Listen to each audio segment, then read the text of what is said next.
Hello students, आज हमारा lecture 5 है और आज हम लेक्चर में पढ़ेंगे ट्रांसपोज ऑफ ए मैट्रिक्स। तो ट्रांसपोज ऑफ ए मैट्रिक्स क्या होता है, पहले ये हम जानते हैं।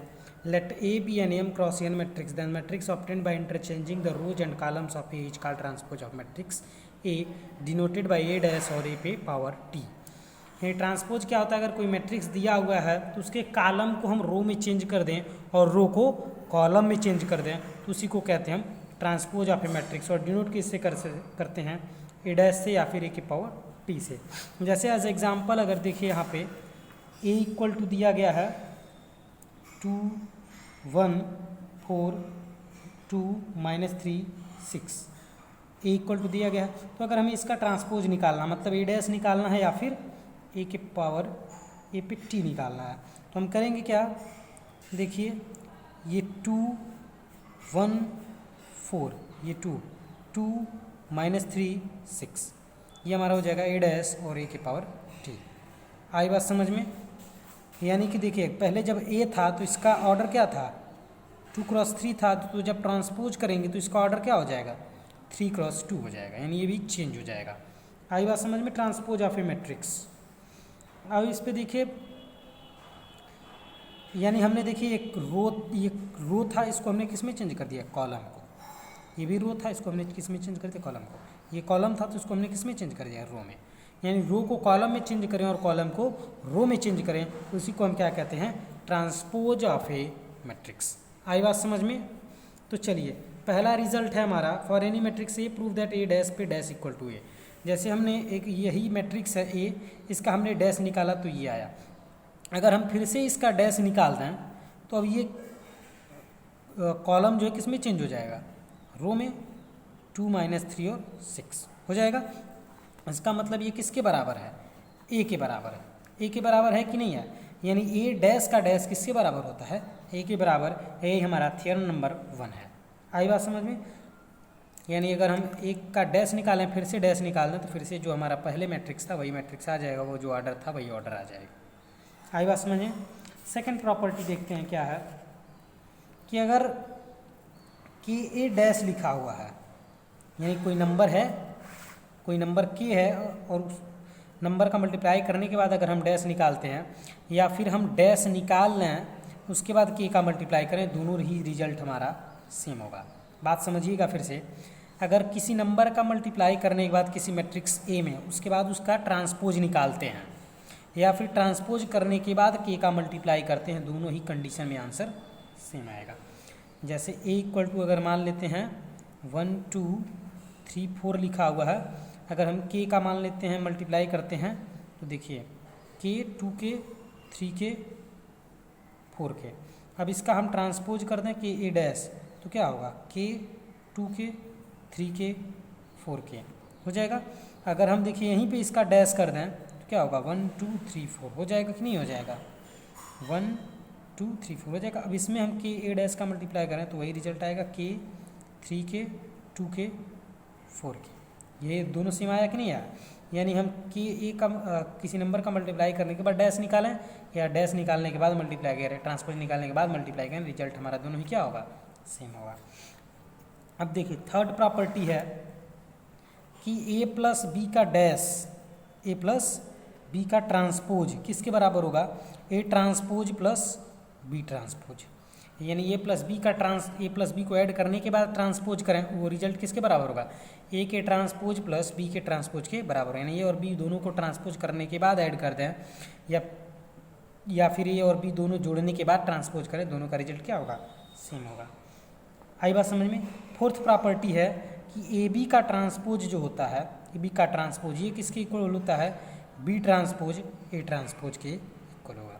यानी ए बी का अगर हम ट्रांसपोज करते हैं, ए बी का क्या करते हैं, ट्रांसपोज करते हैं तो किसके होगा, बी ट्रांसपोज ए ट्रांसपोज। यानी ए बी का मल्टीप्लाई कर लें उसके बाद ट्रांसपोज करें या फिर बी का ट्रांसपोज कर लें, ए का ट्रांसपोज कर लें उसके बाद मल्टीप्लाई करें, दोनों ही कंडीशन में हमारा रिजल्ट सेम आएगा। और अच्छे तरीके से समझने के लिए इसको हम एक्सरसाइज में देखेंगे कैसे सॉल्व होगा, कैसे हमारा आंसर आएगा। इसके बाद देखिए अगला हेडिंग है हमारा सिमेट्रिक मैट्रिक्स। अगला हेडिंग है symmetric and skew symmetric matrix.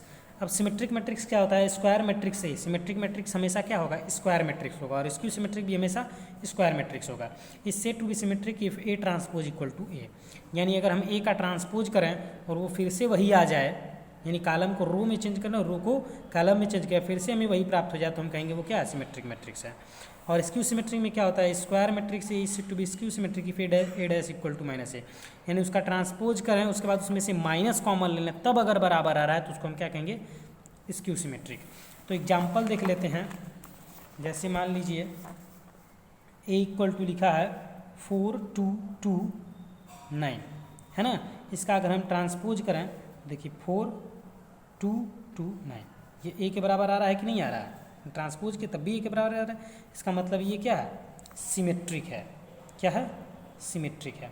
अब चलिए स्क्यू सिमेट्रिक की बात कर लेते हैं। स्क्यू सिमेट्रिक में चलिए हम ले लेते हैं, मान लीजिए बी इक्वल टू 0 5 -5 0। अब इसका अगर हम ट्रांसपोज करें तो देखिए 0 5 ये यहाँ आ जाएगा, ये यहाँ आ जाएगा। अब इसमें से अगर हम माइनस कॉमन ले लें तो 0 होगा, यहाँ 5 हो जाएगा, यहाँ -5 हो जाएगा, यहाँ 0 होगा। अब ये देखिए बी के इक्वल है, अब ये किसके इक्वल है, बी के इक्वल है कि नहीं है ना। यहाँ आगे माइनस लगा, यानी बी डैश किसके इक्वल आ गया, माइनस बी के। इसका मतलब ये क्या है, स्क्यू सिमेट्रिक है। आई बात समझ में, 0 -5 ट्रांसपोज करेंगे तो ये आ जाएगा।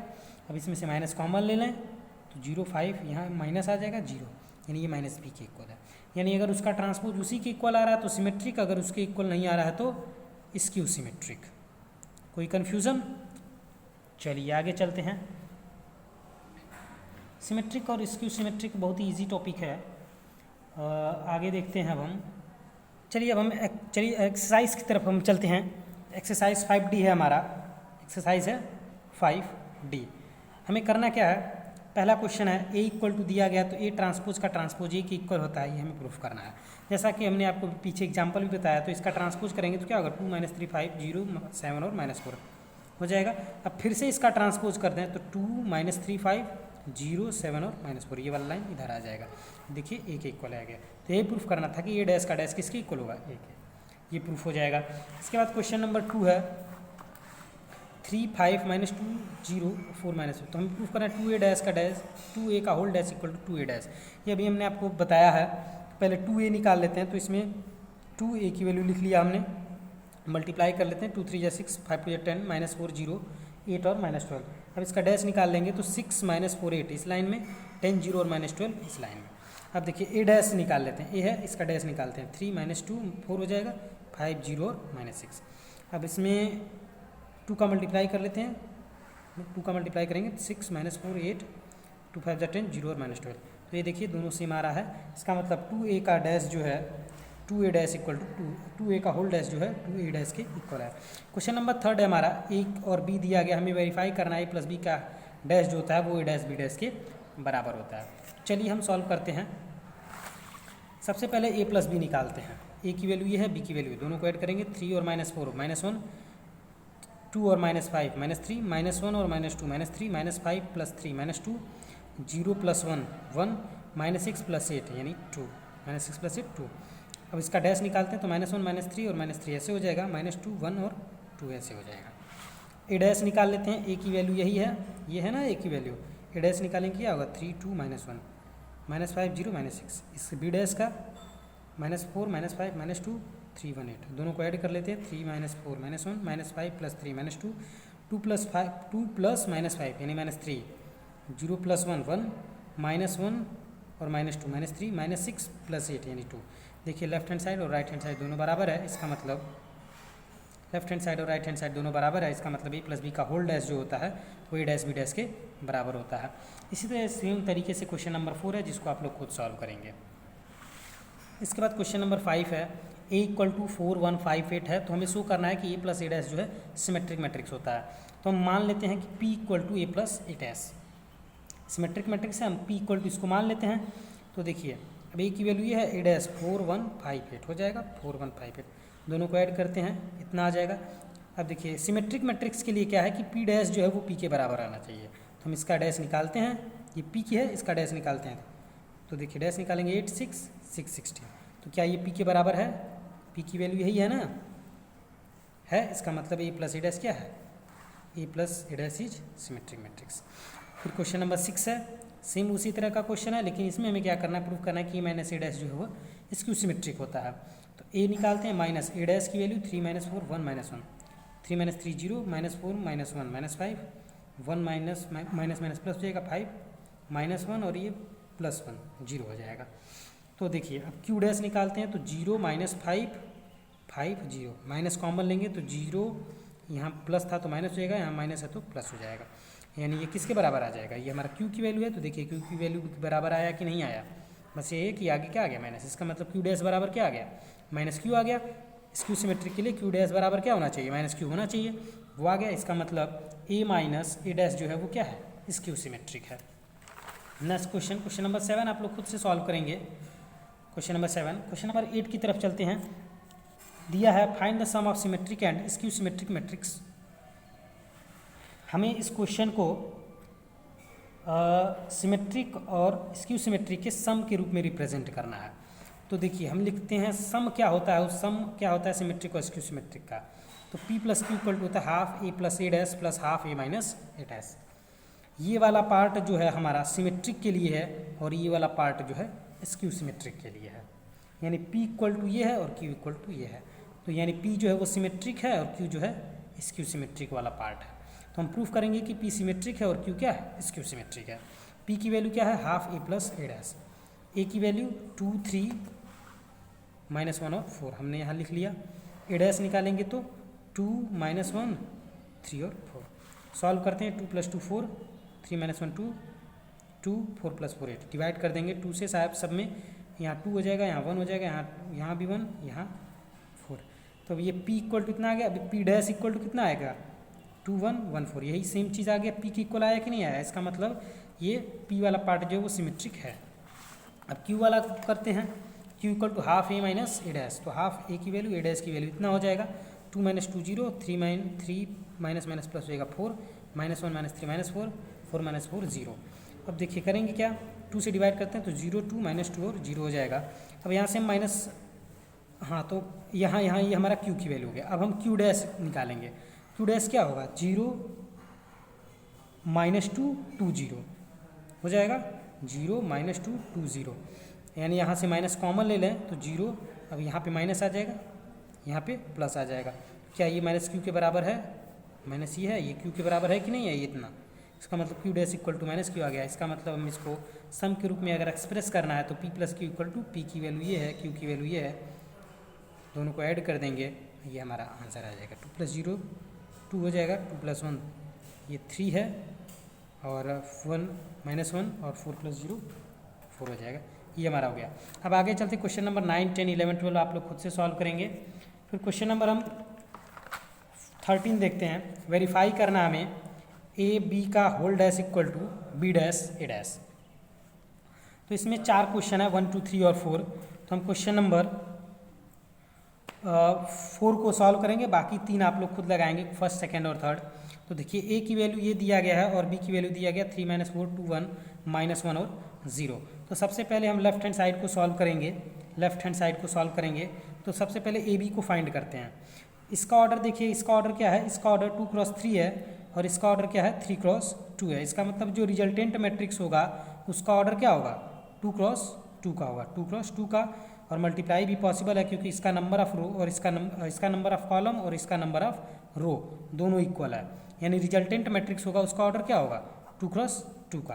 तो देखिए मल्टीप्लाई करते हैं, -1 का 3 के साथ तो -3, 2 2 = 4 +3, फिर -1 का इसके साथ +4 2 0, 4 3 = 12, -10 -6, -16 -5 और 0, 3 से 3 कैंसिल, 4 आ जाएगा, 4 2 6, और इसको सॉल्व करेंगे 4 आएगा, ये -21। अब इसका डैश निकाल देते हैं, ए बी डैश, तो क्या हो जाएगा 4 6 4 और -21। अब राइट हैंड साइड को सॉल्व करते हैं, राइट हैंड साइड को हम सॉल्व करते हैं। राइट हैंड साइड हमारा है बी डैश ए डैश। तो बी डैश पहले निकालेंगे, बी की वैल्यू देख लीजिए यहाँ दिया हुआ है, तो बी डैश की वैल्यू क्या हो जाएगी 3 2 -1 -4 1 0 हो जाएगा। और ए की वैल्यू ये है, तो ए डैश की वैल्यू -1 2 -3 4 -5 6 मल्टीप्लाई करते हैं 3। अब यहाँ पे देखिए इसका भी ऑर्डर क्या होगा 2 क्रॉस 2 का ही होगा ना, ये भी सेम तरीका है 2 क्रॉस 3 का है, ये 3 क्रॉस 2 का है, मतलब 2 क्रॉस 2 का होगा। तो चलिए 3 -3 2 2 जा 4 -3 12 5 2 जा -10 -6 +4 2 1 जा 2 0 -16 -5 और 0 सॉल्व कर लेंगे, ये चीज़ हमारा आ जाएगा। तो हम देखेंगे कि ए बी डैश की जो वैल्यू है और बी डैश ए डैश की जो वैल्यू है दोनों सेम है, इसका मतलब ये हमारा प्रॉपर्टी जो है वो वेरीफाई हो गया। आई बात समझ में? चलिए क्वेश्चन नंबर 14 की तरफ चलते हैं। ए इक्वल टू दिया गया इतना, तो हमें प्रूफ करना है A dash A equal to I आएगा। तो चलिए ए डैश निकालते हैं, cos alpha sine alpha minus sine alpha cos alpha. A की वैल्यू तो यही हो जाएगा, मल्टीप्लाई करते हैं कॉस स्क्वायर अल्फा माइनस, अब प्लस हो जाएगा माइनस से दोनों, तो sine square alpha cos alpha sine alpha minus sine alpha cos alpha sine alpha cos alpha minus cos alpha sine alpha sign square alpha plus cos square alpha sign square alpha plus cos square alpha की value 1, ये दोनों cancel, ये भी दोनों cancel, 0 हो जाएगा, इसकी भी वैल्यू 1। तो ये हमारा आ गया आई, ये हमारा क्या आ गया आई आ गया। हमें प्रूफ करना था कि ए डैश इक्वल टू आई। कोई दिक्कत, ये हमारा राइट हैंड साइड हो जाएगा, हमने लेफ्ट हैंड साइड को लेकर के सॉल्व किया है। क्वेश्चन नंबर लास्ट क्वेश्चन है इस एक्सरसाइज का, क्वेश्चन नंबर 15। बहुत ही ईजी क्वेश्चन है, लिखा है ए इक्वल टू 1 2 3, तो राइट कीजिए ए डैश, राइट करना है ए डैश, तो ए डैश। अब देखिए ए की वैल्यू क्या 1 2 3 है, ए डैश की क्या हो जाएगी 1 2 3 ऐसे हो जाएगी। इसका ऑर्डर क्या है 1 क्रॉस 3 का है, इसका ऑर्डर क्या है 3 क्रॉस 1 का है। इसका मतलब जो हमारा रिजल्टेंट मैट्रिक्स होगा उसका ऑर्डर क्या होगा 1 क्रॉस 1 का होगा। इन दोनों का मल्टीप्लाई पॉसिबल है क्योंकि number of column equal to number of row. तो चलिए 1 क्रॉस 1 का होगा, तो 1 1 जा 1 2 2 जा 4 और 3 3 जा 9 ऐड कर लेंगे, 14 हमारा आंसर आया है। आई होप आप सभी लोगों को समझ में आया होगा। अगर हमारी वीडियो पसंद आया हो तो वीडियो को शेयर कीजिए अधिक से अधिक, चैनल को सब्सक्राइब कीजिए। Thanks for watching, have a nice day, thank you.